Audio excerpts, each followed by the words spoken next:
RK Naidu అన్న పేరు ఒక బ్రాండ్ అండి. అస్సలు ఆ పేరుకు తగ్గట్టు మన ఆర్కే నాయుడు అయితే ఎలా పర్ఫామ్ చేశారో మనందరికీ తెలిసిందే. టెలివిజన్ చరిత్రలోని ఆర్కే నాయుడు అన్న పేరు ఒక చరిత్ర అండి. ఇప్పుడు కార్తీక దీపం ఇంటర్నేషనల్ అట్లా ఉందని చెప్పారు కదా, దానికి మించిందండి ఆర్కే నాయుడు రోల్ అయితే. అసలు ఎంత బాగా చేశారంటే, అసలు సీరియల్లోకి తను రావడము, ఆ పేరు హైలైట్ అవ్వడం, అంత స్ట్రిక్ట్ పోలీస్ ఆఫీసర్గా ఇలా చేయడం, మళ్ళీ సేమ్ మున్నా లాగా చేయడం ఎంత బాగుంది. రెండు క్యారెక్టర్స్ రెండు డివైడ్గా, అసలు ఒక లవర్ బాయ్గా ఆర్కే నాయుడు అంటే స్ట్రాంగ్ పోలీస్ ఆఫీసర్గా స్ట్రిక్ట్గా ఎంత బాగా చేశారు.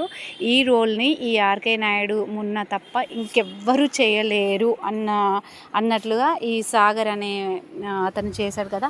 నిజంగా మొగిలి రేకులు సీరియల్లో ఈ ఆర్కే నాయుడు ఎంత ఫేమస్ అయ్యాడో అట్లాంటి రోల్ మళ్ళీ ఇప్పుడు మనం చూస్తామా చెప్పండి? చూడలేము. ఎందుకంటే అది మళ్ళీ రాదు. ఈ సీరియల్ మళ్ళీ టెలికాస్ట్ అయితే మాత్రం ప్రభంజనం. మీలో ఎంతమంది ఈ సాగర్ క్యారెక్టర్ అంటే మీన్స్ ఆర్కే నాయుడు మున్నా క్యారెక్టర్ మీలో ఎంతమందికి నచ్చిందో లైక్ చేయండి, కామెంట్ చేయండి, సబ్స్క్రైబ్ చేసుకోండి.